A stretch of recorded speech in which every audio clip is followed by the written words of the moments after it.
Ladies and gentlemen, ATDF everything in that shelf presentation.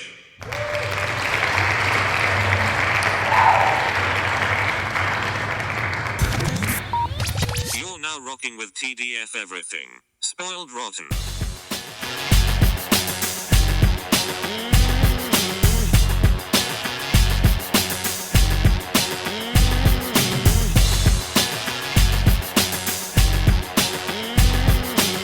Spoiler alert. Welcome back, everybody. Hey. It's me, Daniel, And it's been on Spoiled Rotten. on that shelf. Boom. We are doing Iron Man for the first time. We didn't have to re-record. Luckily, we didn't have to re-record a full episode. Yes. We Oh, did. that would be horrible. Yeah. I've done that before on other podcasts. Ouch. And it's just like, oh, man, I wish they heard the first thing I said.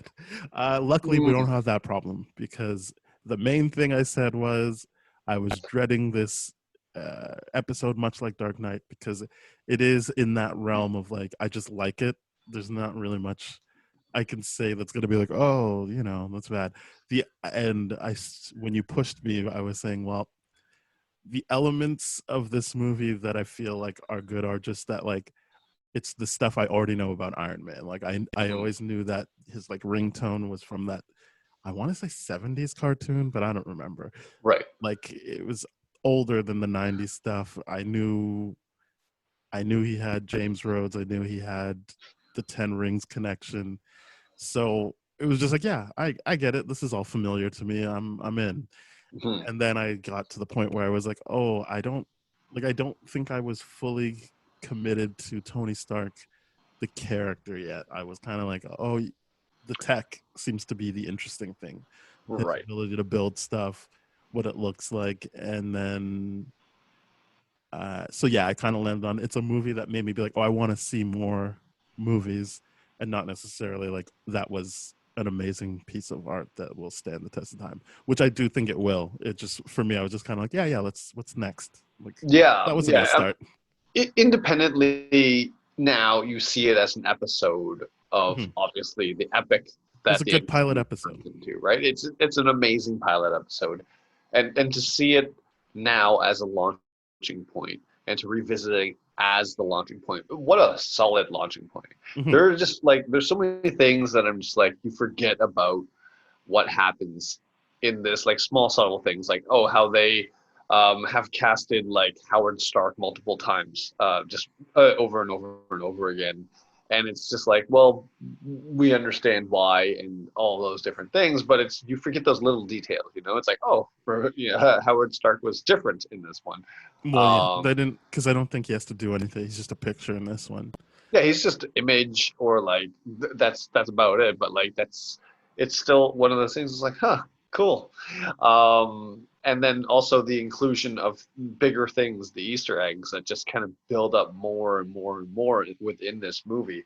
It's really really great to see where this is all launching off Yeah. from. That is something else I should have mentioned in my recap of the first 10 minutes we did, was like, it was one of those things where my ambition was like, oh, I hope they finally do War Machine, and then to see where it gets to by Endgame, I'm just like, yeah, they far exceeded my expectations of One of my what things, Iron Man could be, or what his world could be. right? One of my things about this whole thing was looking back at it now.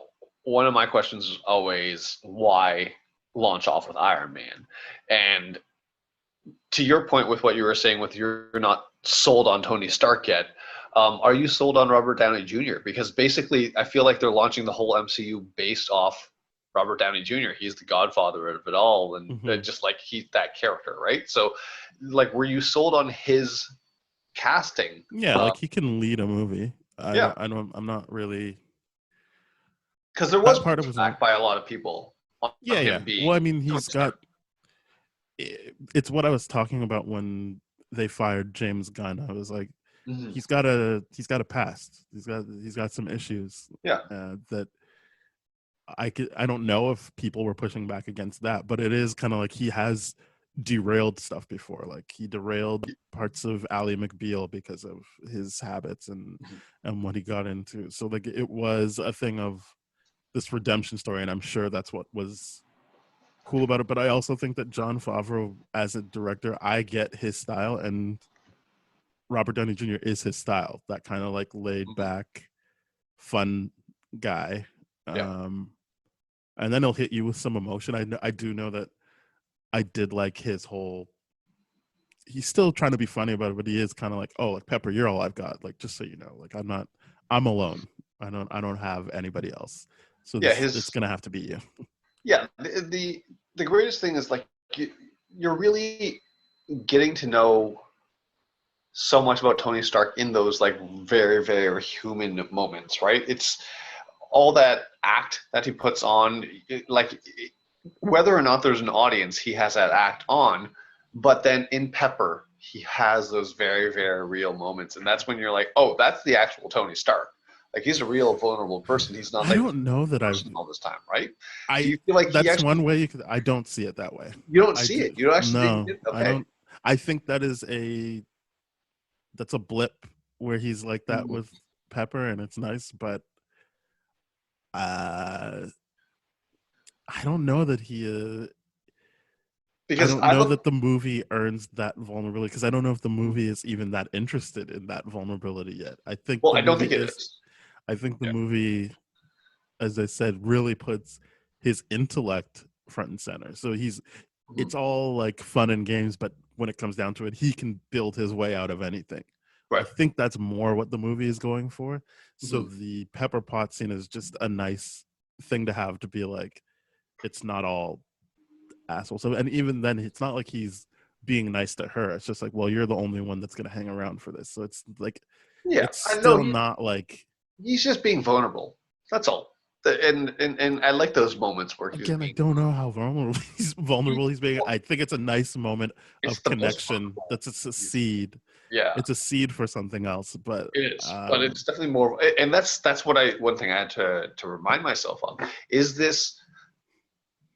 Can I put myself in check now, knowing what I know with where he goes with Pepper and where he goes in general with the MCU, about how I judge those moments? It's like, because in the grand scheme of things, it's like those tiny little moments are you're right, the seed to everything that grows from it. But now, am I just looking at it and being like, oh, and then referencing all those moments without even thinking? It's hard to disconnect and judge this movie on its own now, knowing what it turns into.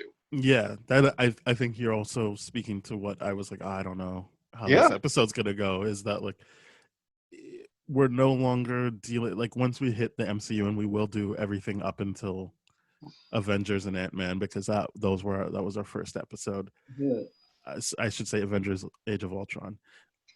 We will be doing everything up until that. I think the reason we're doing all of them, even if we don't love all of them, is it's so connected that it would be hard to just cherry pick, because everything is based off of everything. So yeah, I think the biggest compliment I can say to this movie is that like it made me want to watch more, and I had no idea what like they had in store for me in terms of like where this could go. Like I already thought I had high expectations, and it was like, wow, you surpassed even that. And I think that like, yeah, I didn't know, like if I knew the I didn't know if I could do the like, sorry, just trying to get Pauline's attention. I didn't know if I understood the Nick Fury stuff. I don't know if I knew that was gonna happen at the post credits. Like it's now it'd be like, obviously I'm waiting till the end of a Marvel movie. I'm like, but did I know to do that? Like that's one of the questions I had. Did I read about that first, or like, because around the time I still would have, because my whole thing was, if they don't turn on the lights, there's something at the end. Right. So I was in the habit of staying around, but now I'm like, what was I anticipating Nick Fury? Because my main thing was, I don't think I knew Nick Fury was coming. I think I didn't, for sure. I think I was like, okay, there is a new scene. I'm glad. and I remember being like, "What the fuck?" when Jarvis's voice went like, I was like, "What the fuck is happening now?" Like, I don't, yeah, I don't know if I knew Nick Fury was coming, but I did. I don't know if even him being there made me be like, "They're definitely gonna do Avengers." I was just like, "Oh, that's nice. Like, cool, good for them for mentioning the Avengers." Right. I Right. think I that think was my thought was just like, "Oh, cool, yeah, that's nice." um I felt at the time watching it, I didn't realize there was a post credit scene because I did, so I didn't actually see it in person Mm. the first time I watched it. So I had to watch it on YouTube or something like that, a camera version on YouTube.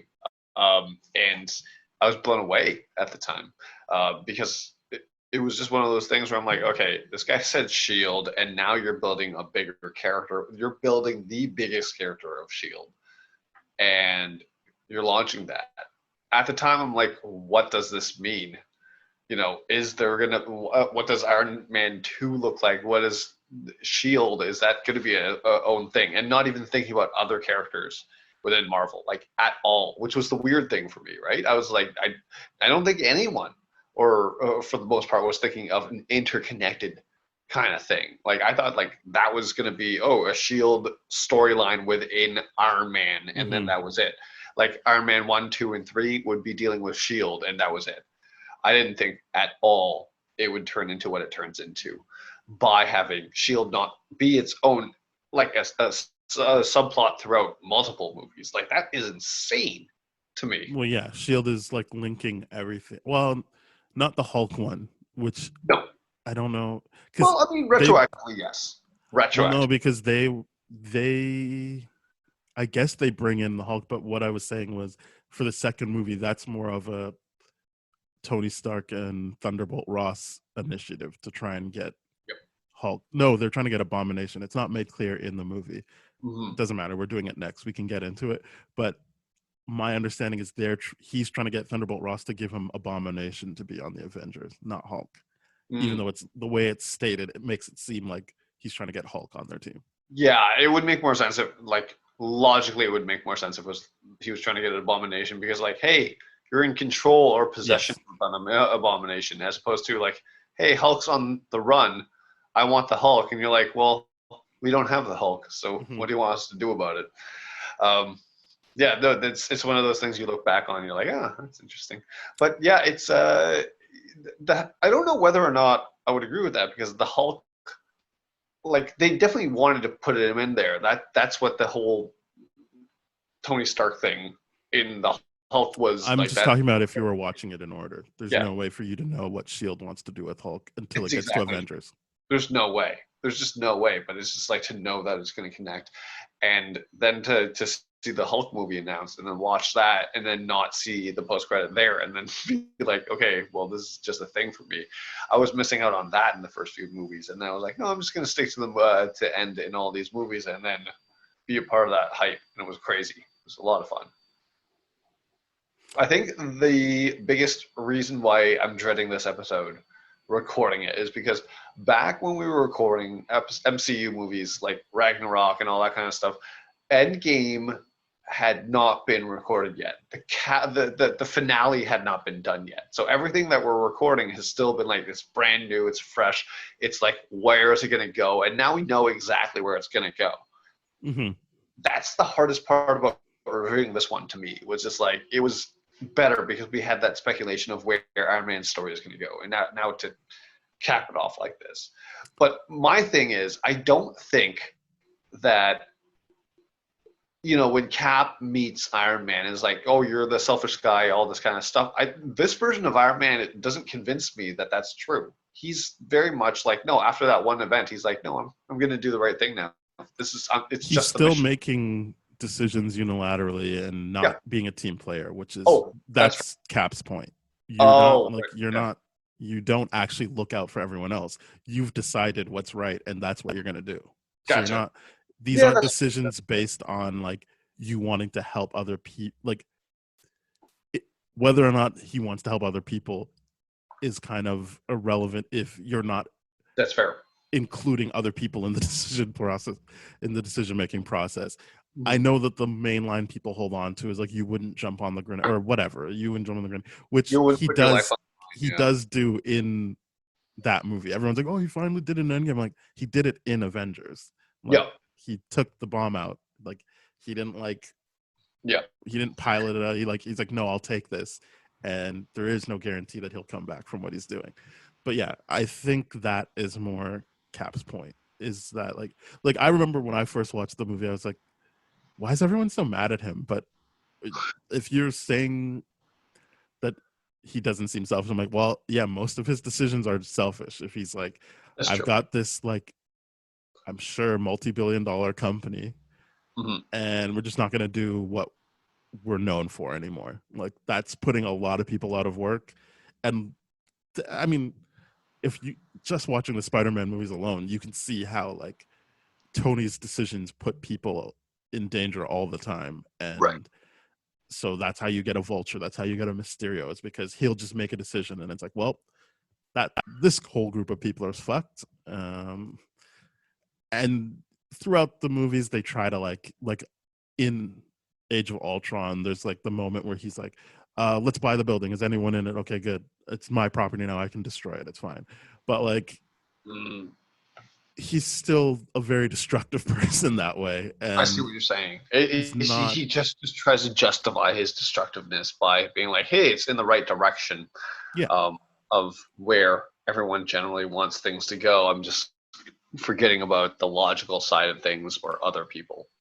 Yeah, 'Cause he's like so- he puts a lot of people at risk, and I don't just mean their life at risk. It's like Correct. people's livelihood. financial, like, yeah, their livelihood is at Yep. risk when he's around. I find the interesting inspiration about the character of Tony Stark and how Favreau and Robert Downey Jr. wanted him to go was like, oh, we have to meet with Elon Musk. I think that was like really, really funny. If just like his mannerisms and all that, and seeing that in this portrayal of Tony is really, really, really funny to me. And then even seeing Elon in like the second one is even funnier. That's Right, he's at the the race Indy track, Monte 500. Carlo. Yeah, the Monte Carlo thing. Yeah, I didn't know that about. I also am not really like up to date on Elon Musk. I didn't know any of that. Like, it wasn't until I was doing the rewatch during quarantine that I was like, oh, I guess that's Elon Musk. Like, he's such a like non-entity to me that I was like, oh, I don't know. But that is a very interesting nuance to the character. I like that. Yeah, because one of the things that I think Favreau had struggles with was like, how do you make a character like Tony Stark real from a film perspective as opposed to just like printed on comic books, because like it's so blunt on a comic book. Is how do you deliver that as a millionaire playboy genius and all this kind of stuff? And they just kind of like, I think, turned up the dial on the Elon factor by like 11 and just gave you Tony Stark with like more jokes. It's hilarious. Another thing I should say was, I remember when he first goes, I am Iron Man, at the whatever it's called, the press conference at the end. I was like, this is like Civil War. Like, he's so like, oh, you got to just tell people who you are. You can't have a secret identity. And I remember, like, I was just like, okay, like, that's interesting that they're building in all this stuff. And they did eventually get to Civil War, but it was a nice. Yeah, that's basically everything I like about the movie, is that it just like reflected back a bunch of stuff I knew from the comics and just pop culture. I was like, oh, cool. Yeah, I think one of the things that is really, really, really surprising about this movie is I don't know how many times between the both of us we've watched it, talked about it, whatever. But watching it again is still such a pleasure and such a joy. It's like you don't get bored. It still I did takes kind of get bored for a bit. Do you? Which parts do you get? Because I feel like the best stuff, like personality wise, for him is with Yinsen at the beginning, and I'm like, wow, like there's still so much movie after this. Like, this is all the like, character development he's gonna get.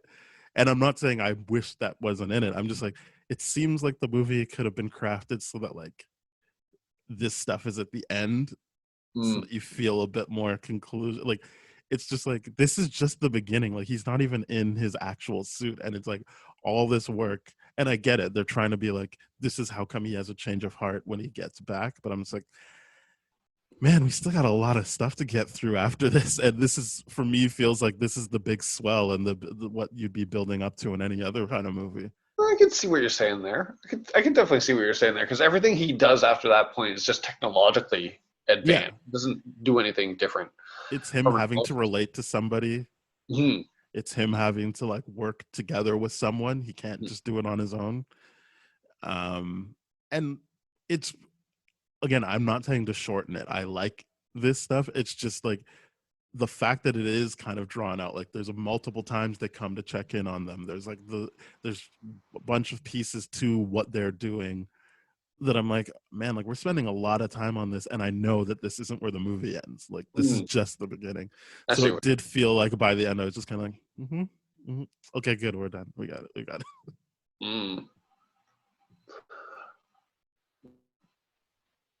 The interesting thing is the Jeff Bridges character turned into the warmonger suit Ironmonger. Ironmonger at the end. Mhm. Are you rewatching it now thoroughly convinced that that team of engineers would have been able to put that together without the arc reactor, without miniaturizing it? Like they're just like that would they would be able to make a significant enough threat against what Tony has been able to do. That's one question. Is like I think this Yeah, movie. they're the same team that made Mysterio a couple years later. Mm, I feel like yeah, they've but got it. Their problem was we don't have the arc reactor, and then he just stole it. fair enough. So everything else makes sense to me. Because That tracks. I think that's one of the things about this movie that a lot of people talk about is like the Ironmonger character and villain, so to speak, and whether or not was this a power enough or big enough threat. And I don't think that that's the point of this movie. I think the point is just like no, we're establishing who Iron Man is. Well, yeah, I think Um, yeah, because that is another thing that obviously revisiting it isn't as interesting is because I'm like, I don't know, man. Like everything he does in Infinity War is so cool. Like when yeah, he's like facing off against those things, you're just like, man, he can't. Like I don't know how. Again, I rewatched during quarantine, but I'm just like, yeah, man. Like he came prepared in Iron or in Infinity War and Endgame. Like I love watching him operate in those movies because, as we'll see, like basically every movie is him fixing a problem from the previous movie. right. But like I'm just like I don't like this movie is so like not there yet, and I don't think it was because they were afraid, but it was kind of just like this is how the movies were made back then. Like Yeah. they've got the world building done better than other movies, but it is still kind of like, well, like he's not going to take on like aliens or anything like that. So it is important to show that he kind of struggles with like lifting up a car or like Mhm. the fact that he has to like get into a harness and have the suit put on him. It's all very like we're starting out from the ground. So I do feel like having Ironmonger as the villain makes sense because Yeah. he can't go right to the top on his first outing. But yeah, I do think that part of rewatching it is being like, man, like look how far he came. Oh yeah, for sure. It's just like even everything you're talking about, like the fluid movements that he has. I don't know what to call it, but it's basically like his movements here are like training wheels, right? Mm-hmm. There's so many things that are comedic moments, but really, really point to the idea of like, no, he really didn't know what he was doing. And one of Mm-hmm. those scenes for me was the idea of like he did his first test run and then decided to just like stop flying on the top of his house, which crashes through like two Yeah. floors. Like that was a really, really funny moment for us as an audience, but it really did point to like, no, this is how like not polished his whole thing is versus like Right. later on he's like flying in and out of stuff. Avenger Tower, he like lands and he's got this whole like ability to just like remove all his equipment. I think that was the part that was really, really cool. Mm-hmm. Versus like here, he's like even to take off the suit when Pepper catches him, he's like it's like a very awkward movement. Like it doesn't seem like fluid and it seems very difficult to get on and off. Those are the points of this movie where I'm like, this is really fun to watch again, knowing what he turns into. It's like his training wheels, and that's to be able to see that with other characters as well is going to be really, really fun. Now, Mhm. like obviously, there's with like Thor, that's literally the case of what we're looking at. Is like, oh yeah, he's had all his powers and stripped away, so that's going to be less fun. But that movie in general is less fun. But this one, like, really, really does a strong job of the before the before and after comparison, I guess, of where this goes is absolutely. Yeah, in terms of being like a Batman Begins, of showing the work of how he comes into being Iron Man. Yeah. And you could leave the movie being like, yeah, and that's the best he can be. And you wouldn't be wrong for that. You would be like, yeah, you could be like, all right, cool, yeah. I saw him put in the work to learn how to be Iron Man the way. And it does one thing, maybe unintentionally, that I like, being like, no, you can't just put anyone in that suit. So it isn't just the technology. It's the fact that it's him with that technology that makes Iron Man work. It's the same thing I like about Bruce Wayne Batman. It's like, well, it's him. Like, it's not just that he's got access to all those gadgets and stuff. It is the person in the suit as well that makes it come together properly. It's not that interchangeable. Yep. Love it. It's a good time. Yep. That. Who else we got here? I really like the Pepper Pot stuff. Yeah. I have I guess the good fortune to not really like hate Gwyneth Paltrow. Like, I don't really have anything against her, so I can just enjoy, like, I feel like she's got great chemistry with Robert Downey Jr. And I like that moment where the Leslie Bibb character is kind of like, oh, so you do everything for Tony, and she's like, yep, including taking out the trash or whatever. Like I just feel like she is an interesting character on her own. Mm-hmm. In addition to anytime you put her with Tony, it's good. There's not like, she does have her thing of like, oh, Tony, you shouldn't be doing this, but it doesn't come off as nagging. It does come off as highlighting what I think we were talking about earlier, is that like he can't just make these decisions unilaterally. Like, it will affect people in his life greatly. I feel like I really like a lot of the strength of her character. Like, you don't look at her character as having a lot of strength, but she does a lot of strong things. Like the moment she finds out like Tony's all about obsessed about like putting out justice and like being Iron Man and all this kind of stuff, she quits on him. She's like, yeah, I can't go down this route with you. Mm-hmm. I'm gonna quit. It's you got to really, really, really respect that, I find. And it was really, really those great moments that she has where she's like standing up to other people. She's like, no, even with having that confidence to stand up to Jebediah Stane and all that kind of stuff.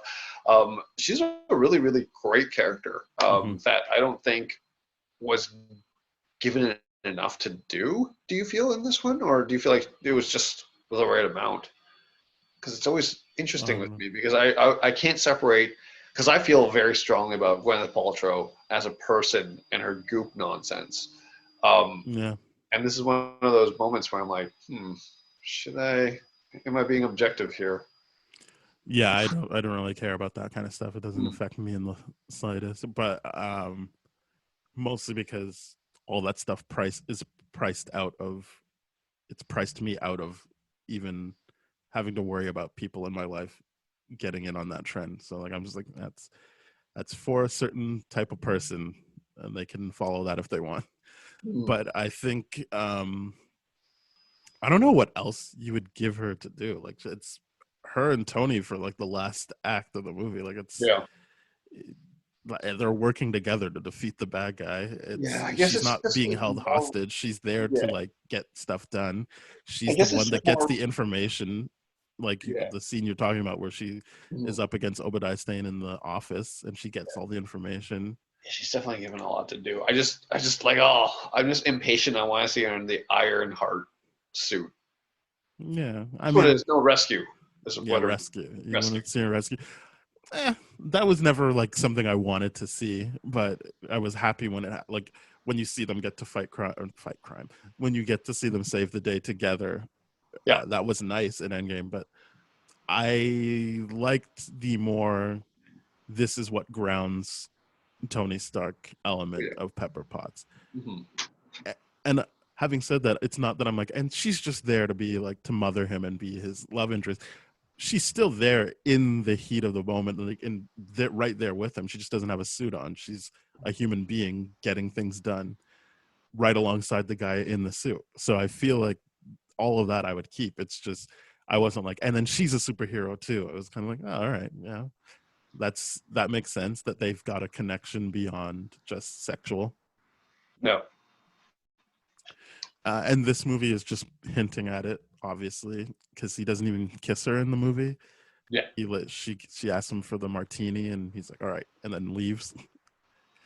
But yeah, I don't know how much more I would give her, and if you're just saying you wanted her to be rescued.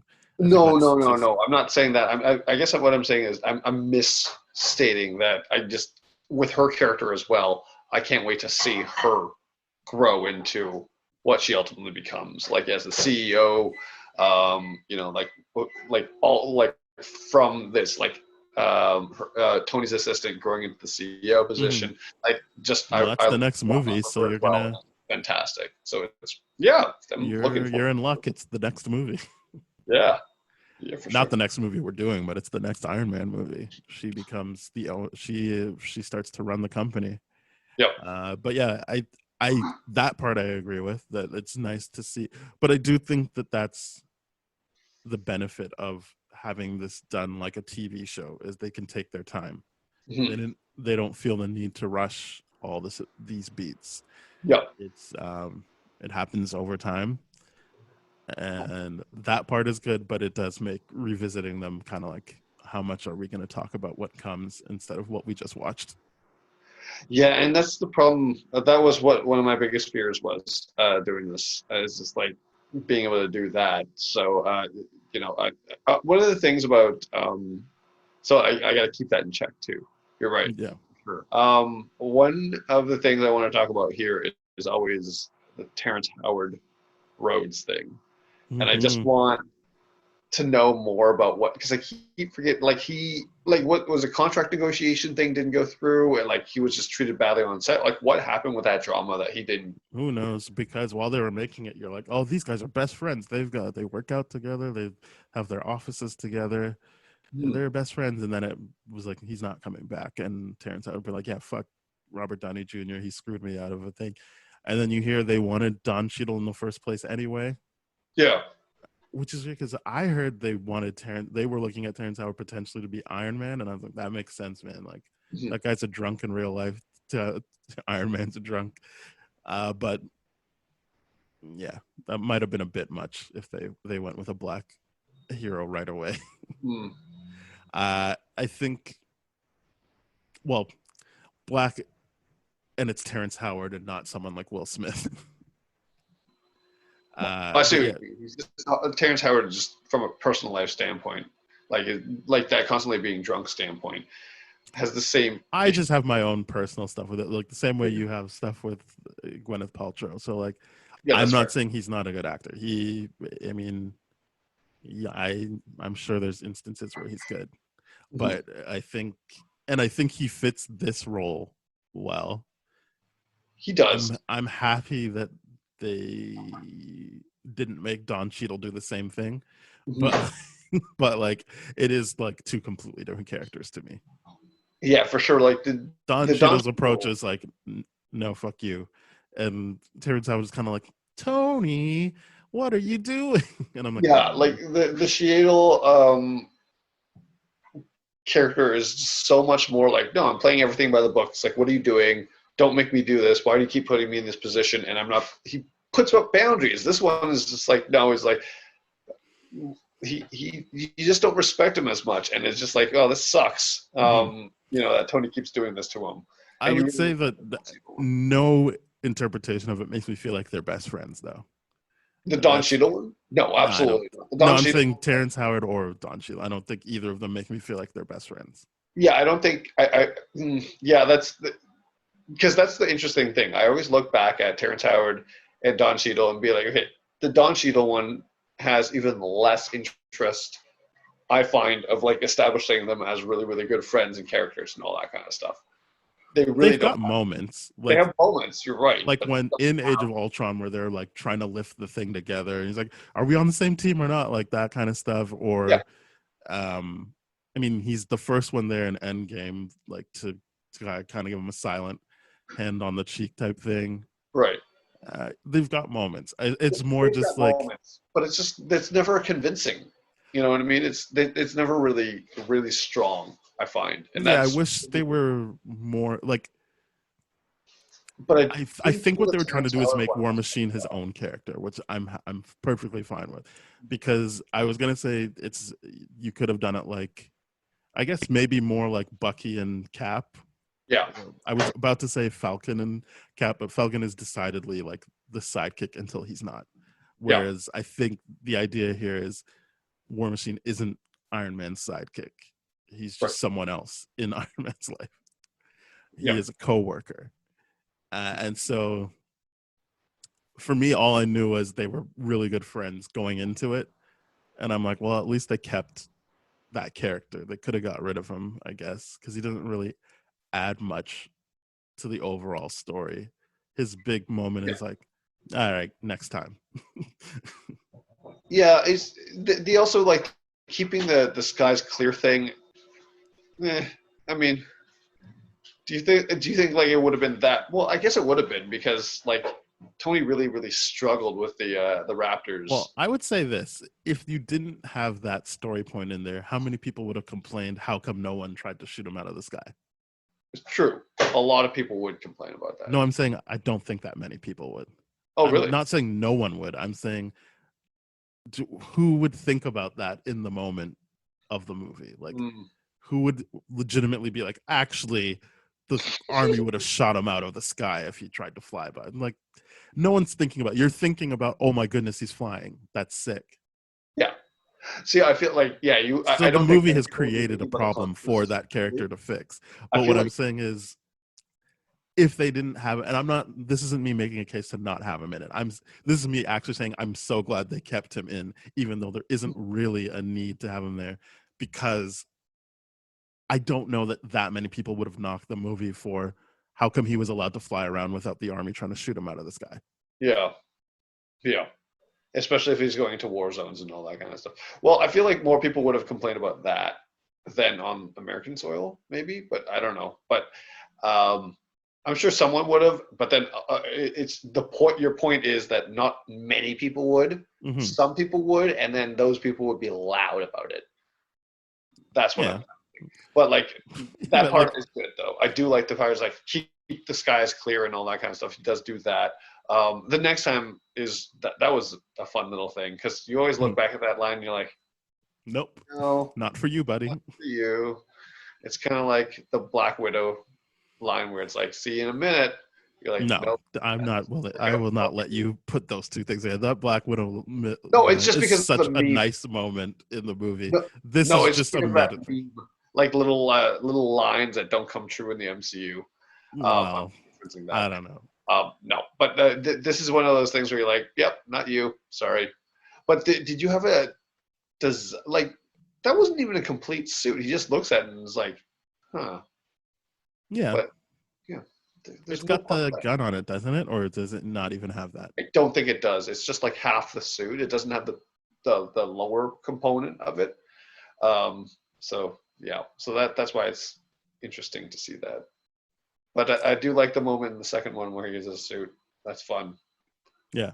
That is the saving grace of the second one for me. Is correct. It actually happens. Yeah, they bring War Machine into it for real. Mm-hmm.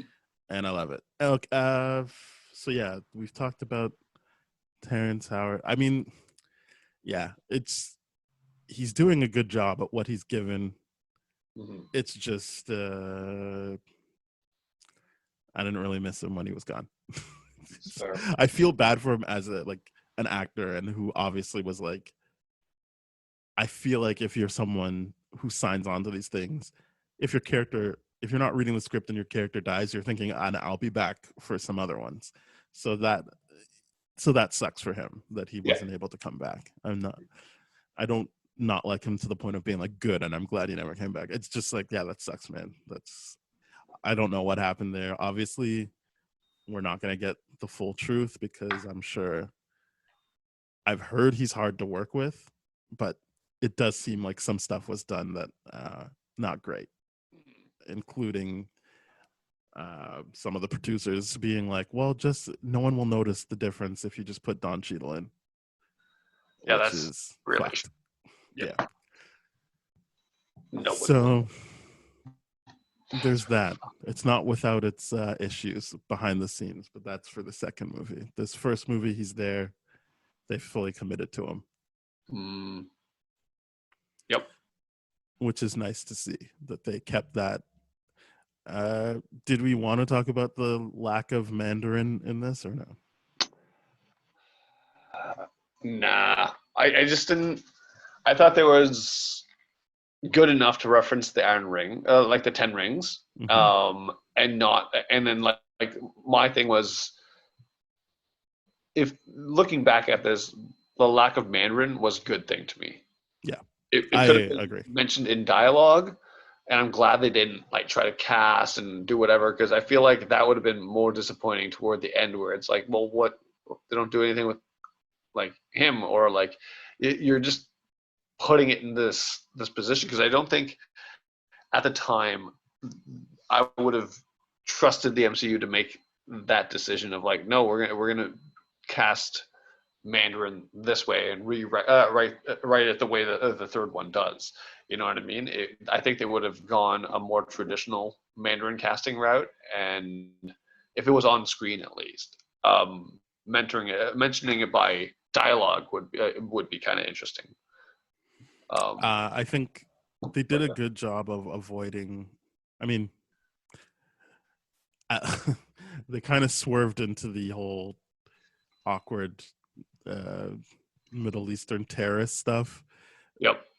But they avoided the mystic Asian tropes. So it was interesting because the terrorist group, they helped one group of people, and then it was kind of like not the best for everyone. I would say it's no. I'm not going to say anything because I'm not part of that community, and I don't want to like try and explain to them what's good or bad about it. Right. I just know that there are people in the community that were kind of like, well, that sucks. Yeah, I can only hear them and see that and understand why they would feel that way. I just think it was very, very interesting that they made a point of being like, oh, they're speaking multiple languages. Do you feel like that was one of the ways that it was to show that it's international, but how much of that reads on screen to people who aren't? That's exactly it. It was to me, it didn't successfully translate into that. It's like, oh, that's a subtle attempt at something like that, but it's a little bit too subtle. That's why I was going to say I feel like it was done a bit more respectfully, but then I was like, you know what, don't even take me saying that as me being like that's what I actually think. I take that back. I feel like I understand the frustration with what happened. Yes. Even though as someone who's not directly affected by that stereotype and that kind of thinking, I feel like, oh, well, they did this, they did that, but it's like, it doesn't matter. At the end of the day, the people who are going to lean into that type of stuff only need to see one thing. It's more the visual of it and less the reality of what you just said. Yeah, the nuance was too subtle for it to make an effective, but I see what they were trying to do, and I understand the frustration and the hurt, and I side with that, obviously. It was that's why I think like introducing Mandarin into this would have been less good. I feel like it would have been nice if it leaned more into the Obadiah Stane thing. Yeah. As like, I get what they were doing. It's world building. And so at that point, I don't know, because even in the second movie when they do Ten Ring stuff, it is specifically the Russians that are helping out Whiplash, or I guess he doesn't even have a name, but I mean he's got Anton or whatever, but he doesn't have a villain name like Ironmonger or whatever. But like, but yeah, did they call him Ironmonger? Someone says Ironmonger, but he's not called Ironmonger. But it's more like, what I mean is that character is Ironmonger. Yes. That is from the comics, whereas the Mickey Rourke character is an amalgamation of a couple of characters. So there is no like one character. You can say he's like he's a mix of Red Dynamo and Whiplash. It's not it's not a one-to-one the way Ironmonger is. Gotcha. It's not a direct kind of thing. Yeah, he's a mix of stuff, and then they also don't ever name him. So there's that. But yeah, I think, especially since you're dealing with Tony Stark, who is this businessman, it was interesting to be like, to make sure that each of his villains were these other white businessmen that would take exception to what he's doing. So to have the Justin Hammer character in the second one, to have Aldrich Killian, I can't remember his name or how you say it, but the Guy Pearce character in the third one, those are decisions that make sense to me. It's not, so then it doesn't feel like you're condemning a race, you're condemning a type of person. So yeah, that is what I have to say on that, is that I liked the attempt to swerve away from being disrespectful. Obviously they still kind of swerved into something else disrespectful. Yeah. And that's where I'll leave that. Because the whole connection of Iron Man and how he is so deeply rooted in this fear of Asian people. He gets blown up in Vietnam. He's fighting the Mandarin and Fing Fang Foom. So all of that is so tied to Iron Man that it was nice that they were able to, at least for me, have all the stuff I know about him without feeling like they were really leaning into the more problematic stuff about him. Yeah, and what they leaned into was the more like capitalist, like selfishness, and less of the fear of the other coming to get us, like the xenophobic aspects of Iron Man. Yeah. I think it's interesting because, of course, the way the movies were done at the time and the way the comics were done at the time were a reflection of who the political wars and villains were at the time, right? So obviously during that period of time, the Tony Stark in the Vietnam War would have affected it, and it's just interesting seeing it from the war in Afghanistan at the time, in the Middle East, and all that kind of stuff of the Jericho missiles and all that kind of stuff, of how they wrote it from that perspective. And I think that's why they kind of, to me, avoided the whole Mandarin thing. That was one of the reasons I projected onto it. And now reading some of the, reading or understanding some of the things that of the reasons why they decided not to do the Mandarin, just because they were like, well, it would just not be appropriate. It would just not be realistic. It would be too much or something like that. And then the switch to Obadiah Stane was a lot easier, but that was because Obadiah Stane was supposed to be the Ironmonger in the second one, not this one. It was supposed to be Crimson Dynamo was one of the early villains in the script too, and it's really, really funny that all these things were considered for this script. But yeah, the Mandarin decision that they did was basically like you said, swerving out of one lane and into another. Yep. And that was the problem that it was. And it was just, it's a very, very interesting problem, because to my point of them reflecting the wars going on at the time,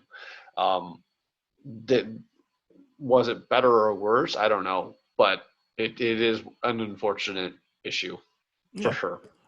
And again, I'm a firm believer in some points aren't always worth making. So I will say this: I see elements of how they tried to make things better, but ultimately, reading some people's reactions to it, I understand that and will respect that as that's what the end result was, despite potentially the best intentions. But yeah, I do think the other interesting thing is that Jeff Bridges was like, "You got to kill me. I can't do these movies." He did not have a good time. Really? He hated how there was a lot of improv. There was and apparently the studios didn't like that either. Well, like that scene where he goes to the first press conference and he says, "Can everyone sit?" That wasn't scripted, so it means they have to break everything down and do another reset so that they can film him properly. Right. And it's like, well, I can see people being like, "What? Like what? Why are we doing this?" And it doesn't do to not have your sides for the day and be like, I guess we'll wing it. Like, I can see an actor being like, yeah, I'm not coming back. Like, Yeah. you can kill me in this, and I am dead. I'm really dead. I like how in the he described this as a $200 million student film. Like that's I how can he see described that, yeah. it, because he was like, it was so unprofessional, I guess, right? Based on what Yeah. you were saying. That makes sense. Yeah. Especially if you're Jeff Bridges, like how long you've been in the industry, to be like, what? And we're just gonna let this happen. Yeah.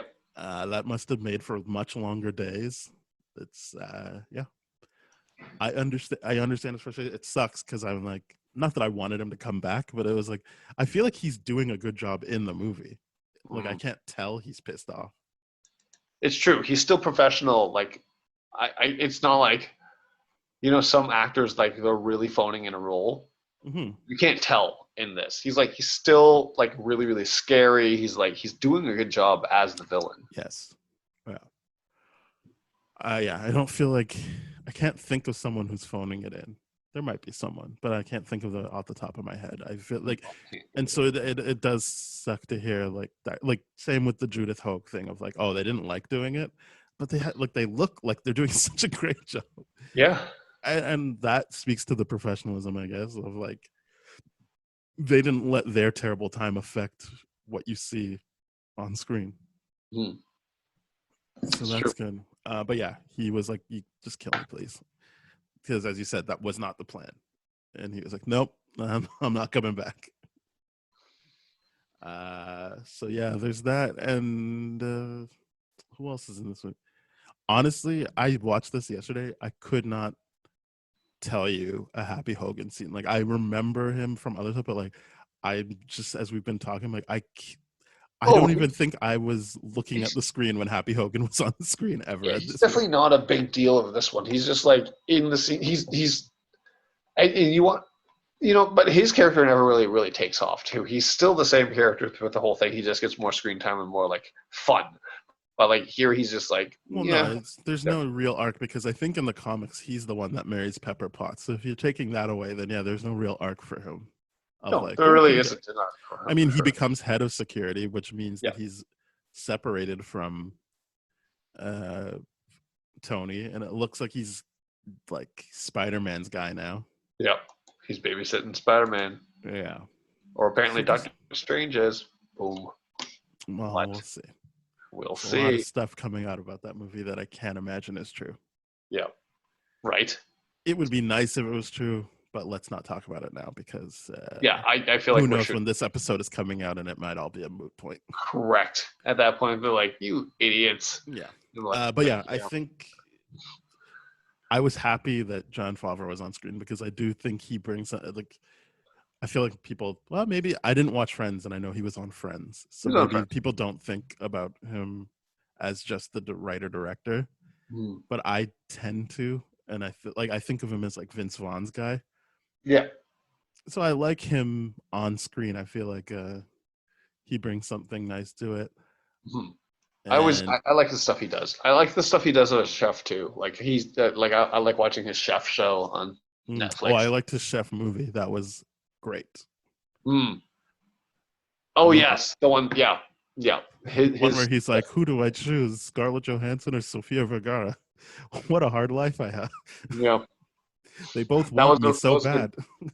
I really enjoyed that movie. Yeah, it's a great movie. I'm not joking about the female stuff. That stuff seems like it could have not been in it, but Yeah. I liked the food stuff and the stuff with his son. All of that was great.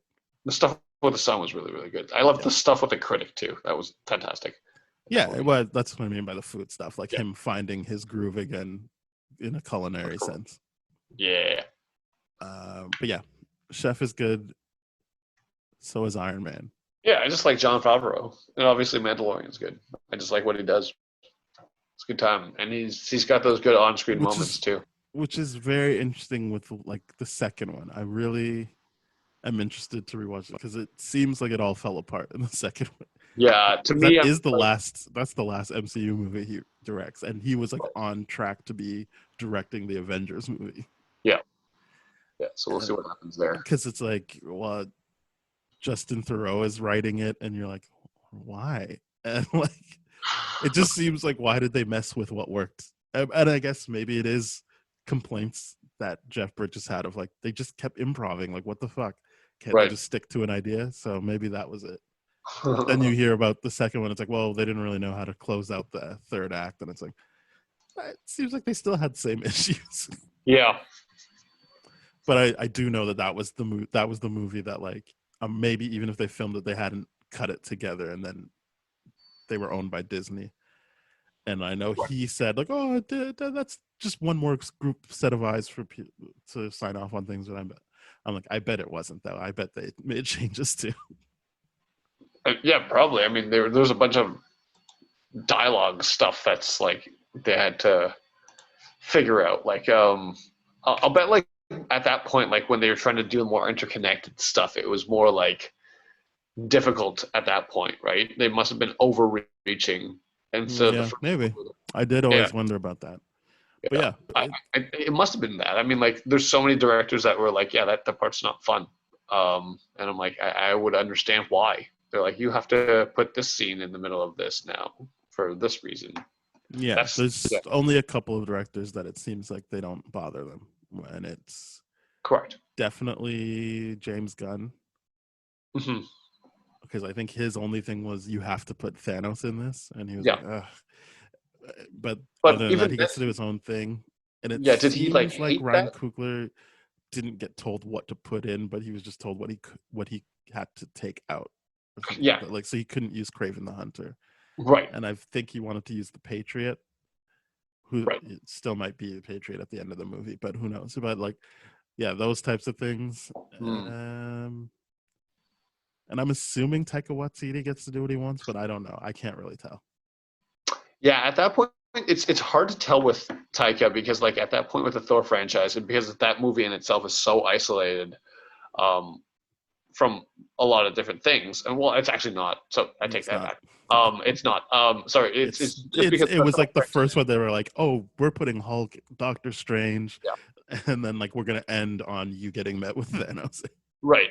No, what I think what I'm trying to get to is I don't know if that point at the Thor franchise was in such disarray that you're like, all right, well, this is kind of like a mini reboot, I guess, if we try to do it this way. And that's just so interesting. Yeah. I guess the Russo brothers can do what they want overall. Yeah. It seems like they can. But yeah, that is the downside of working with Marvel is the movie isn't completely your own for too many reasons. Chefs in the kitchen. Right. They lose people like Scott Derrick, who I wasn't like in love with, but I was also like, oh, that sucks because I feel like we're gonna get a watered down product. But who knows? Maybe it will blow my mind. Anything is possible. Yeah, Iron Man, even though we've done all this talking, it was good enough to make me be like, I want to watch more. But I feel like even when it was just Iron Man and Iron Man 2, if I was watching Iron Man, it would be like, yeah, and I'm happy I can watch Iron Man 2 next. Because it's just continuing the story. It is the TV show aspect of it. Of like, yeah, I just want to see more. I didn't really. There are standout MCU films where I'm like, I can just watch this one movie and feel satisfied. But a lot of what they were trying to do, and I'm not saying this to knock it. I'm saying doing this will be a bit trickier because it's so built on like, guess what happens next, and we do know what happens next, so it'll be hard to just separate those two things. Oh, for sure. But this was a success. I guess I can say at least this was successful at making me be like, yep, I want to see what happens next. Yeah. This it does a very, very satisfying job of giving you exactly what you want, but also leave you wanting so much more. And it's because of those small little things like calling it Shield, the cameo that I didn't get to see in the theaters at the time, all those things that you're just like, oh, they're setting up everything. And at the time I thought they were setting up for just a sequel, and lo and behold, Yeah. the ride it set up after that was just insane. Loved it. It's great. Should we rate it? Oh yeah. Yeah. Let's see. I'll give it an 8. I feel like it's solid. I got this at a 9. I just love those tech scenes where he's just building stuff. I love that so much. Yeah. So much fun for me. As I said, I feel like that's the strength of it. So like if you like that type of thing, that seems to be the star of the movie, is his ability to create, Yeah. which is not really what I was looking for. And I'm not, and again, I still have it at an 8. I think it's a very well made film. I would have switched around the whole like Yinsen stuff just because it feels like maybe if he has to like save Yinsen, I don't know, man. It just seems like there's so much emotional weight in that early stuff, and then you're kind of done with that for the rest of the movie, and then it's all about how much he's creating. Yeah. It'd be one of those things where it's like, okay, well, what if Yinsen's family actually was alive, and Yinsen died in that scene, and then like that scene where he goes back to kind of kill that tank and the first outing as Iron Man, Right. if he like saves Yinsen's family and there was an emotional beat there, and that was a little bit paced, that would have been kind of nice. I felt, but I mean, I don't complain about anything because like everything I like, it was just one of those things where I'm like, I love gadgetry, I love tech, and it kind of gave me that like 007 moment of like, here's how we're like a different side of that 007 moment where you're like, we're building this cool stuff and we're making up dialogue and technology and all this kind of stuff. We're making up all this science, and I'm like, yes, love it. It's fascinating, and it's what I'm here for it. It's a good time. Excellent. Yeah. I am glad. So 9 for you, 8 for me. Let's see what happens as obviously we're not done with other comic book movies. We still, of course, still not. have Dark Knight Rises on the horizon. Ugh, what a shit movie. We've got another Hellboy. Not Ron Perlman. Yeah, Ron Perlman, not David Harbour. We got some stuff on the way, but we've officially hit the MCU, the timeline, so that should be interesting. Yep. All right. Everything. Okay. Well, I almost forgot.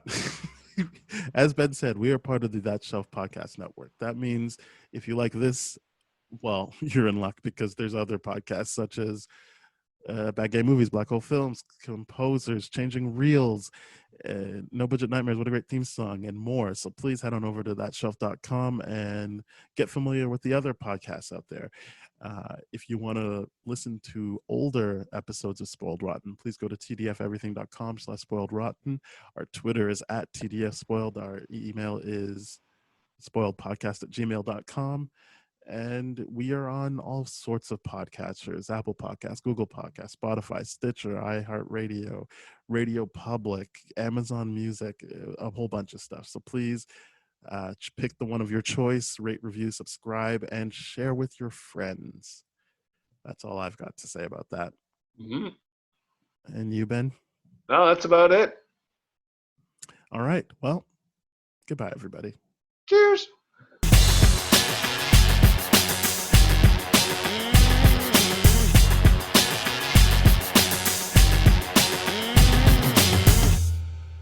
This has been a TDF Everything production, brah.